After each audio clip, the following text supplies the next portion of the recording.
环球大战线深入世界最前线，全球各地的观众朋友，大家好，我是叶思敏。今天的大主题，我们会来关心42架的美军的军机在美伊战事当中造成的战损，当中包括了20多架是 MQ9， 是接连的遭到猎杀，另外还有其他的战机，包括了 F-15E 也遭击落 ，F-35则是遭到开火之后驱离。伊朗另外一方面，他强势的公开了180公里的攻击快艇。剑指荷姆兹海峡，美国现在面临的是军事霸权最危险时刻。今天就这些议题，我们会一起来做一场深入的分析。先欢迎我们的在场来宾，前立委孙大千委员，大家好；前国安会副秘书长杨永明老师，思敏好，各位朋友好；前海军舰长吕礼士舰长，主持人好，各位观众大家好。好，观众朋友，同样是一周的开始，先提醒观众朋友记得帮我们的节目按赞，并且做分享。在留言区，如果希望跟我互动，跟我们的团队做互动的话，欢迎在留言区写下思敏我在哪一个城市收看，并且呢留言写下热推，也顺便帮我们按下热推这2个关键字。今天节目来关心到的是。刚刚特别提到的美伊战事哦，现在呢，我们看起来虽然说双方还在谈判当中，但是战火不但没有降温，而且可以看得出来是在全面的升级的。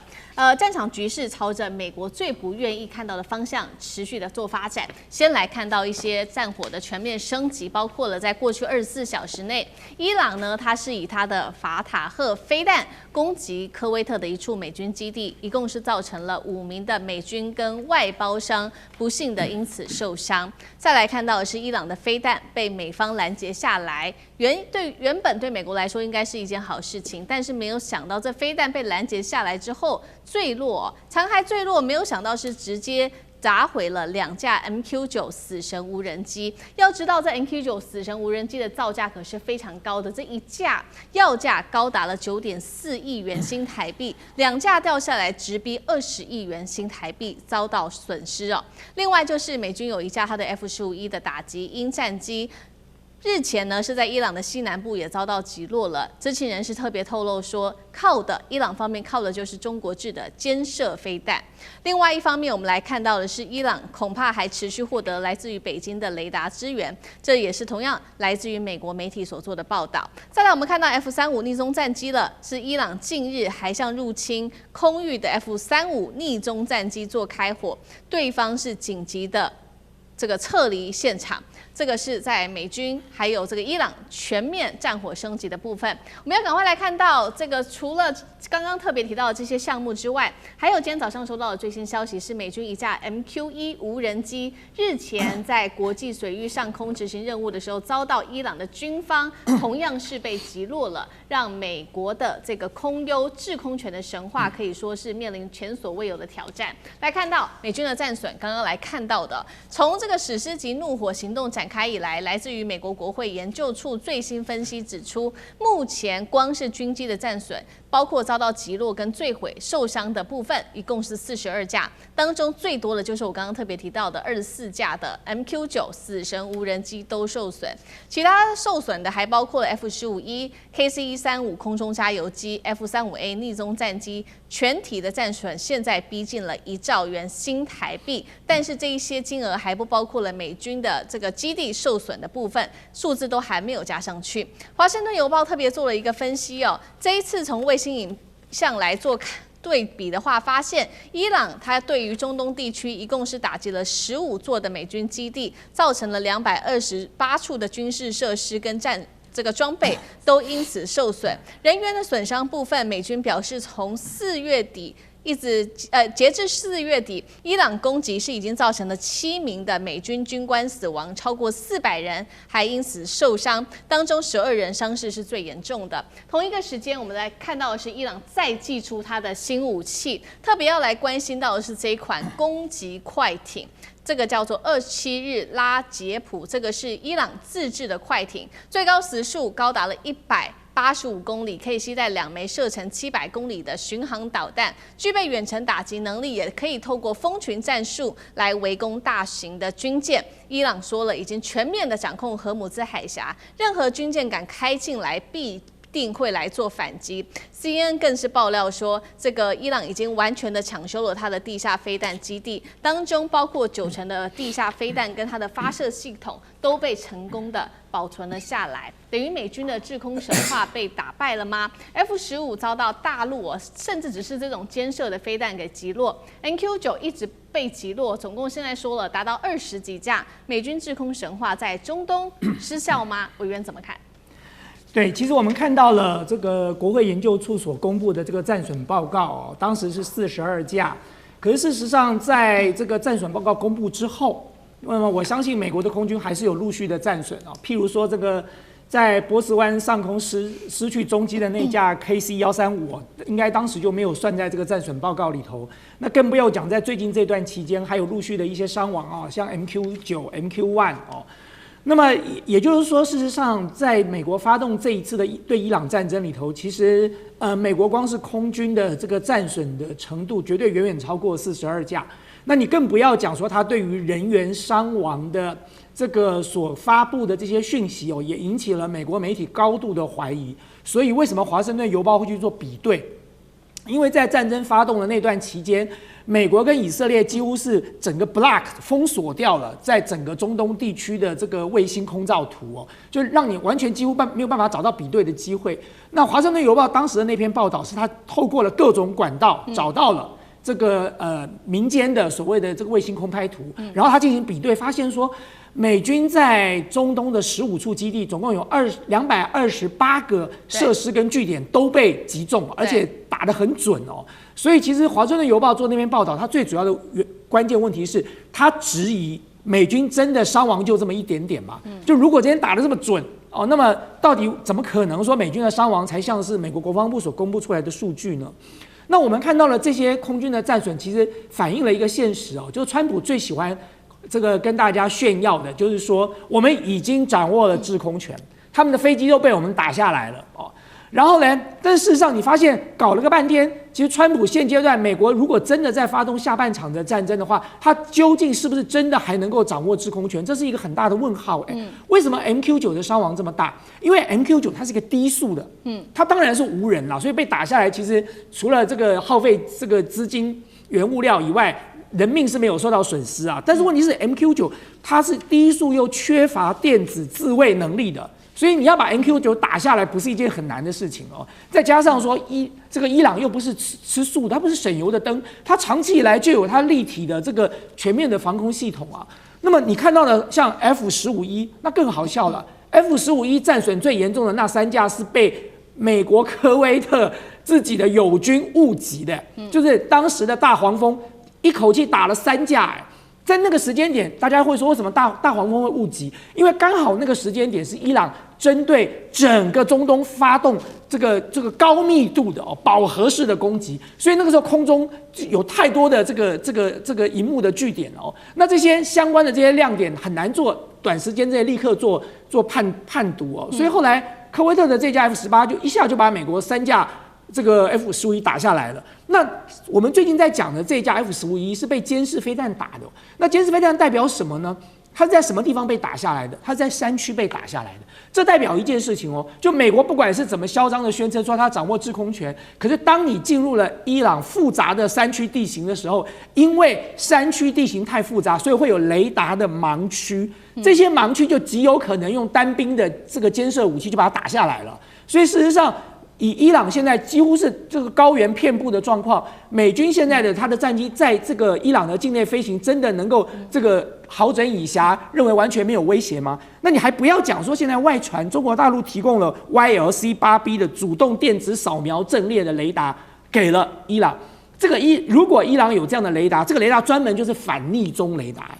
如果今天伊朗掌握了这个雷达，美国接下来的 F-35还敢飞过来吗？那你最后我们再强调的是，大家还不要讲说我们刚才讲到的还是这个有作战体系的它的加油机呢，它的运输机损失了多少？它的加油机在这场战争当中已经损失了好几架了 KC-135。我刚才讲到的在波斯湾上空的那架，到现在我刚才还问了一下小健，讲说，我是不是漏掉了什么新闻呢？怎么美国到现在都没有讲一下那个 KC-135去哪了？就到现在完全这架飞机就消失了。它如果不是被外星人抓走的话，那要么就是自己这个失误，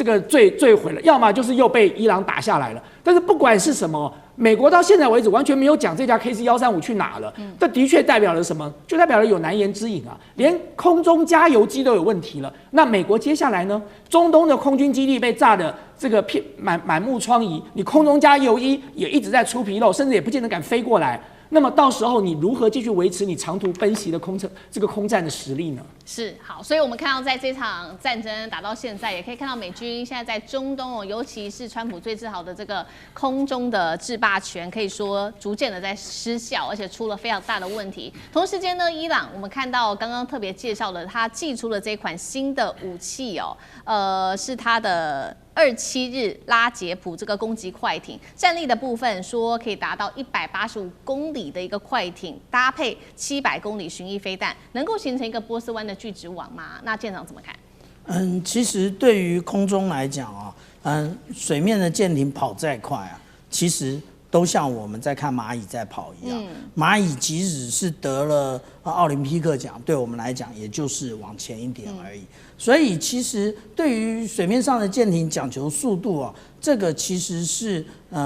没有必要的。那例如说我们刚刚讲到这个27日拉杰普，它的速度我们刚刚提到是每小时185公里，可是如果我们来比对一下这个阿帕奇直升机，它的巡航速度就已经到了每小时265公里了。那所以我们就讲说，这个速度来讲其实没有必要是。那至于说真正对于美军造成压力的是它这一种所谓的蚊子舰队的这种打法。那它这种打法呢，它其实是需要目标获得、目标指定的，也就是它其实必须要有空中的直升机，然后透过水面上的舰艇。不过，我们从2月28号开战到目前为止，我们都没有看到水雷的部分嘛。但是今天出现了。如果按照今天最新的新闻的话，我们可以看到这个在靠近那个阿曼这边的这个穆桑达姆半岛这个位置点，已经看到了这个水雷的布放而且这个水雷布放的时间感觉呢，其实并不久，因为如果久的话，它的上层跟下层会有不同的颜色，因为会有这个我们讲到青苔的附着，或者是我们在讲水中生物藤壶海蛎子这种布设，那个它会生长在上面。那如果是这样看的话，它其实最完整的是这一个部分呢。那它其实是已经修改过了，它不是像我们之前讲到单纯只是上面有一个玻璃管碰撞，然后它就会海水形成通路，而它已经有很初步的这一个声学跟磁性的这一个感应的能力。那这个感应的能力呢，那它是否可以鉴别出舰艇，我们不知道。那但是呢，我们已经看到现在对于霍姆兹海峡的部分，大家已经产生了寒蝉效应。为什么？因为如果按照今天中午我们1点钟所截下来的这一个霍姆兹海峡的一个船舶来去的状况之外，全部是清空的。那这个跟我们之前所获得现在这一个川普几乎等于是无条件的开放霍姆兹海峡是完全不同的。为什么？因为大家觉得水雷出现了。那水雷出现了，绝对不会只有单一一枚。那这个其实是现在最大的一个压力，那会使得没有船舶敢真正的穿越这霍姆兹海峡。好，所以注意了，这个水雷是首度的出现，这是最新进度。那荷姆兹海峡现在等于是掌控在伊朗的手中。另外一方面，我们刚刚也特别提到了美军的战损的部分嘛，42架战机算是近期最高的一个数字，还有15座的美军基地遭到遇袭，连 F-35都落荒而逃。怎么看这个美军神话？那杨老师怎么看？美军经常就是认为中国解放军没有打过仗。在中越边境战争之后，到现在为止，大概有数十年了吧，那美国呢，过去经常打仗，尤其是在中东地区，从阿富汗、伊拉克、叙利亚中间还不谈，也许包含利比亚，到就是这一次的伊朗战争。但是结果你看看美国这个仗打得怎么样？那如果是身经百战，你打伊朗，为什么会不到40天，几乎是一天掉一架飞机？绝大部分是被空中打下来，很少部分是停的飞机坪上受到波及的。那你看到它的这些飞弹使用的情况，那比相对于伊朗所使用的那种不对称，不管是在价格上、技术上，所以美军真的会打仗吗？美国在全球有750个基地，在中东地区其实超过50-60个基地，大型的有15到20个，每一个几乎都遇袭。那到现在还没办法修复，为什么？因为荷姆兹海峡还不能通，它现在还不能运这些维修的这个装备前往海湾地区进行基地的修复，空军基地、海军基地都是如此。所以美军的军事霸权神话现在受到很大的动摇。也就是说，你花最多的钱，9000亿美元，排名第2是中国大陆3000亿美元，而9000亿是占你的 GDP 的4.3%，而你现在今年可能会加到1.5兆。可是你看到你所有的这些船舰、飞机都已经开始老旧，你所有的战略战术都没有办法去针对就实际的这个个案做最有效的这个布局。你的领导以及你整个这个执行受到太多因素的影响。那因此，从政治、战略、战术、战场到装备、到武器、到人员，每一个环节都在这一次美国打伊朗的战争当中呢，问题多多，每个环节都浮现。那结果到了香格里拉对话来的话呢，没有一个国家在谈伊朗战争，影响亚洲安全或者是全世界安全的，没有现在正在发生的伊朗战争。你看这个香格里拉会议多虚假，干脆不要举办了，干脆不要举办了。到这边来，西方的媒体只是去哄台，说日本、菲律宾指控中国的威胁。那所有连越南、东协国家都说，跟中国改善关系和南海争端的和平解决是两回事，可以同时并行。所以你看，这个世界已经转变。为什么？他看到美国的军事霸权在这一次的战争当中整个被击败，而后续他在后续的这个出兵上面也碰到问题。所以我是觉得现在美国这个谈判被伊朗看穿了，因为他不敢再真的打了，每天再掉一架飞机吗？那还受得了？所以呢，川普你赶快签了和平协议吧。好，谢谢杨老师。那我们休息一下，马上回来。地缘政治、美中之争、战略价值、强权崛起、小国生存，现在与未来洞悉事件走向，掌握世界脉动，全球观点尽在环球大战线。